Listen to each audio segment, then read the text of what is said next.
Raphaël Glucksmann, merci beaucoup d'être avec nous. Je voyais, vous étiez attentif à ce que disait Michel Barnier. Je suis toujours attentif. Vous savez, j'ai un grand défaut pour un politique. Déjà, c'est place publique aussi, pas seulement un parti socialiste, mais un grand défaut, c'est que j'adore écouter. Ah, pardon, oui, j'adore écouter. Donc, faut que les gens m'entendent. Ouais, Alors, oui, j'ai écouté. Raphaël vous étiez sur le côté, là, d'ailleurs, ouais. vous voyez. Je vais commencer par la question politique et ensuite, les questions. On essaie d'entrer dans le détail pour déjà, avoir bonjour à tous. Le moins de frustration possible. Ma petite question politique, elle est très simple. Vous avez peut-être écouté ce matin une radio publique. Jérôme Guedj, pour le Parti Socialiste, est candidat. Et lui, il veut pas de primaire. Ça vous inquiète? Ça vous satisfait? Ça vous aiguillonne?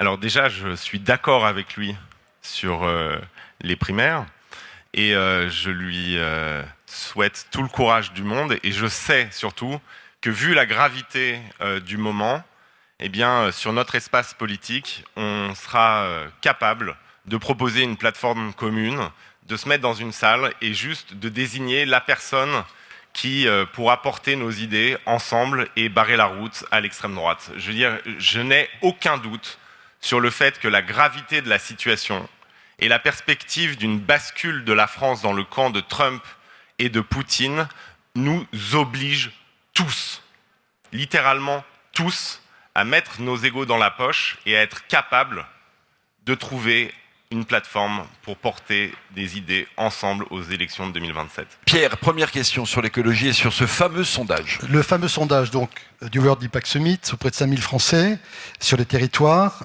En termes d'écologie, pour les Français, la priorité est avant tout la préservation de la biodiversité et des espaces verts pour 28%, devant la rénovation thermique des logements. Ça vous étonne ? Non, mais ce qui est remarquable dans votre sondage, c'est d'abord le fait que le fameux backlash anti-écologiste dont on entend parler absolument partout, il existe sur les plateaux de CNews, il existe dans les meetings du Rassemblement national, il existe chez Donald Trump, mais il n'existe pas chez les citoyens français. Et donc cela, il ne faut pas l'oublier. La première préoccupation quand on interroge les Françaises et les Français sur leur territoire, c'est l'environnement et c'est l'écologie. Donc ça, c'est la grande bonne nouvelle et ça confirme ce que nous ressentons. Parce que les Français savent. Ils savent qu'il y a 40 000 décès par an imputables à la pollution de l'air.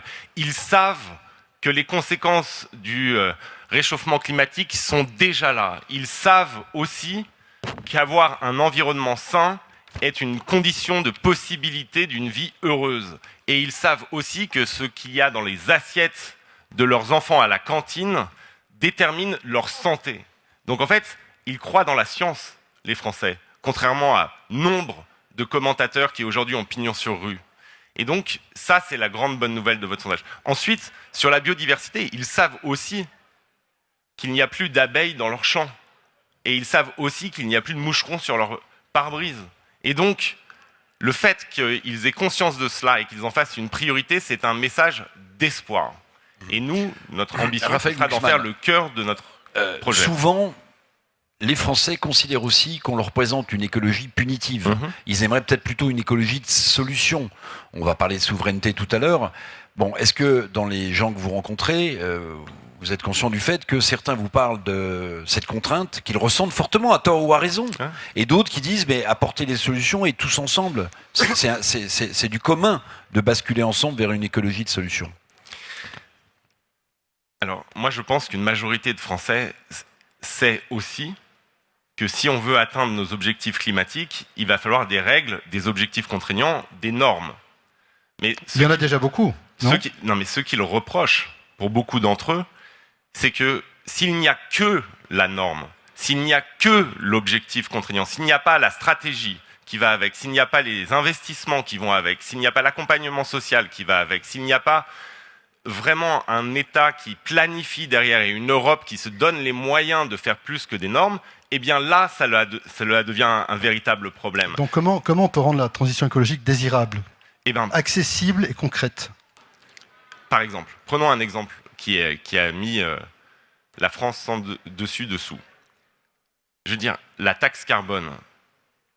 imposé de cette manière-là allait provoquer une révolte sociale. Donc ce qu'il faut, c'est prendre au sérieux les préoccupations des Françaises et des Français et expliquer comment la transition écologique va pouvoir y répondre. Vous avez évoqué avec M. Barnier, le Premier ministre, que vous avez évoqué la mobilité, typiquement. Oui, il faut développer les alternatives au tout-voiture. Il faut permettre aux collectivités locales d'investir dans le train, dans le bus, dans le covoiturage. Les fonds verts ont été divisés par 3 en 3 ans, les montants. Et c'est une grave erreur. Et je vais vous dire, il faut développer aussi le leasing social sur la voiture électrique.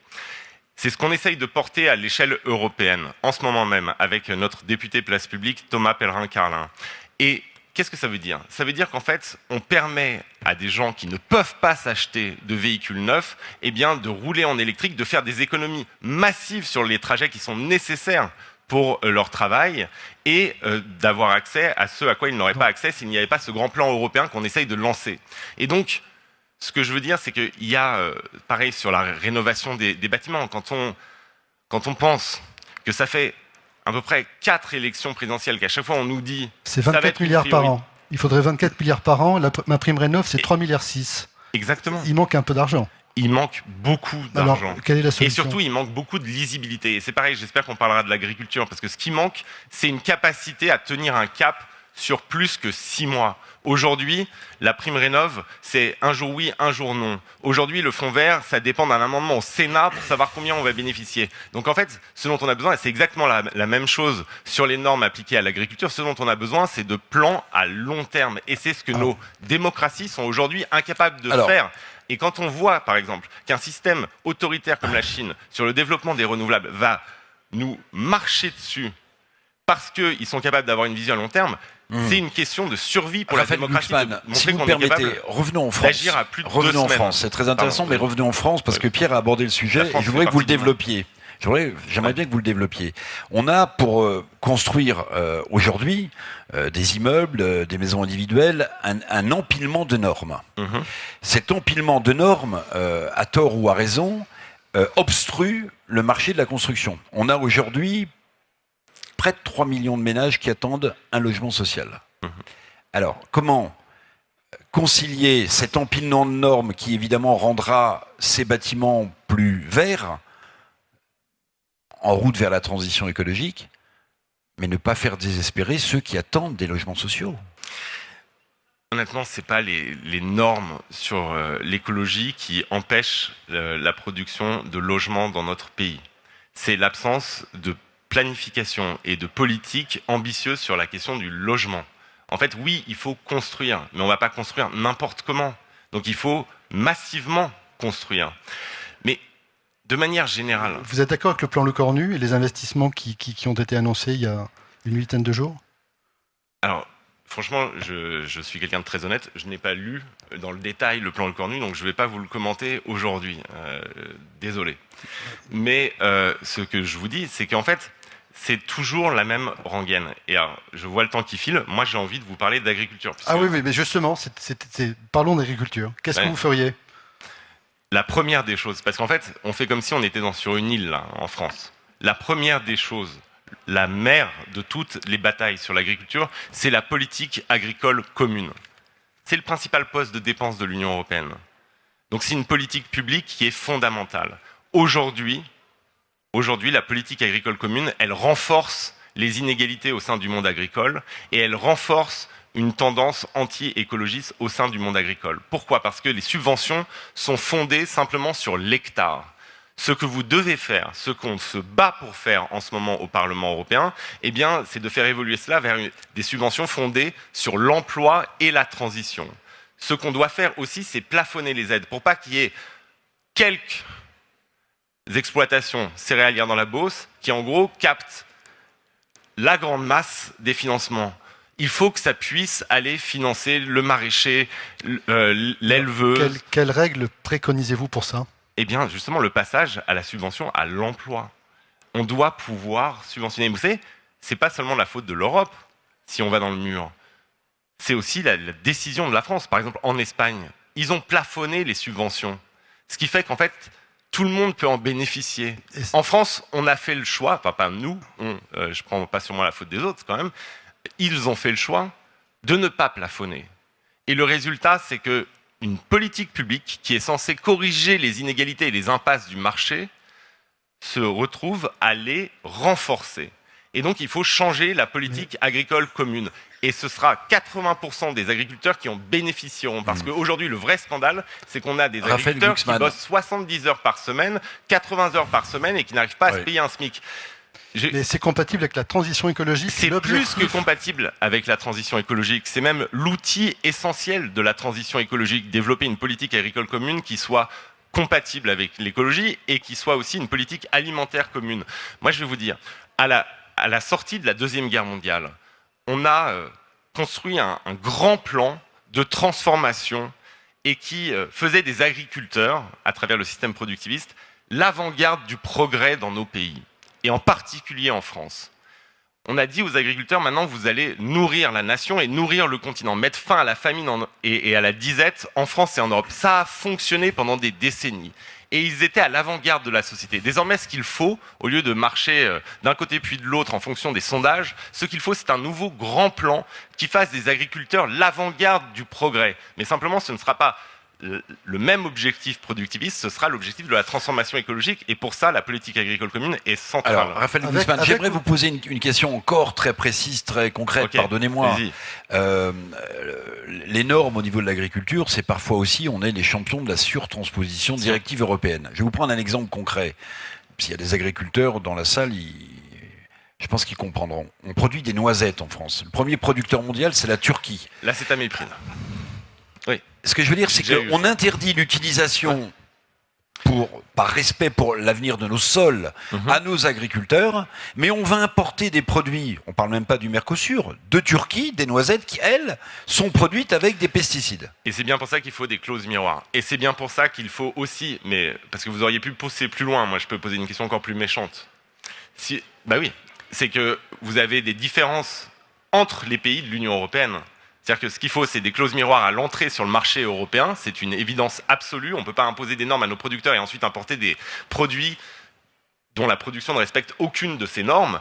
Mais la deuxième chose, c'est qu'au sein de l'Union européenne, vous avez aussi des différences de normes. Et donc, ce qu'il faut, c'est aller au bout du marché européen. C'est-à-dire que si on fait un marché commun, il doit y avoir une harmonisation des règles, une harmonisation des normes. Et ça suppose quoi ? Ça suppose des pas en avant de la construction européenne. Ça suppose d'assumer une forme de fédéralisme européen. Et ce sont les États membres qui refusent, et en particulier la France. Et donc moi, je vous le dis, soit on sort du marché européen, on rétablit les frontières nationales, mais là, je pense que les agriculteurs sont contre, et je pense aussi que l'ensemble des acteurs économiques sont fondamentalement contre.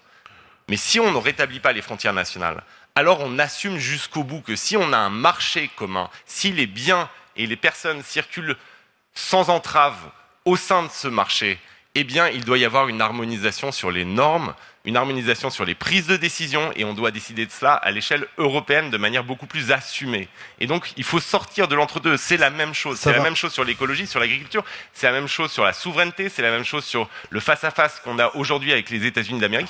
Le moment est venu d'assumer un fédéralisme européen sur ces questions. Pierre, dernière question avant la conclusion. Dernière question, oui. Le mix énergétique idéal pour vous ? Le mix énergétique idéal, c'est celui qui sacralise la finalité. La finalité, c'est quoi ? C'est la décarbonation de notre production, c'est la souveraineté de la France et de l'Europe, et donc sa liberté. Et donc les moyens derrière ne sont pas sacralisés. Ce qu'il faut, c'est un mix énergétique avec, oui, un investissement massif dans les renouvelables. Et quand je lis des textes de la droite française qui nous expliquent sur des fondements complètement idéologiques qu'il faut arrêter de soutenir le renouvelable, je me dis que c'est une catastrophe s'ils arrivent au pouvoir. Avec du nucléaire ou sans nucléaire ? Et j'allais y venir. Et du nucléaire, oui. Parce qu'en réalité, vous ne pourrez pas assurer à la fois la souveraineté et la transition si vous faites de la sortie du nucléaire un objectif. Donc, soyons ultra radicaux sur les objectifs et très pragmatiques sur les moyens. Il y aura à la fois du nucléaire et un développement massif des renouvelables. C'est la condition même de la souveraineté. Vous savez, La révolution énergétique, qui passe aussi par une politique d'efficacité énergétique et de sobriété énergétique, la révolution énergétique, c'est la condition de possibilité de notre liberté et de notre sécurité. Quand vous faites face à des empires fossiles prédateurs, la seule manière d'être libre, c'est de vous défaire de votre addiction au gaz et au pétrole. C'est la seule manière, et ça passe par des économies d'énergie, ça passe par un développement massif des renouvelables et ça passe, oui, par une part de nucléaire dans notre mix énergétique. C'est l'immense défi de notre temps. Si nous voulons sauvegarder nos démocraties, si nous voulons sauvegarder notre liberté, eh bien nous devons assumer la transformation écologique et la révolution énergétique. Ce n'est pas simplement un idéal ou une utopie. C'est un impératif de sécurité nationale. La défense de la nation française et de l'Europe passe par l'écologie. On vous a bien compris, Merci, c'était Raphaël votre conclusion. Merci Raphaël Glucksmann. Merci beaucoup.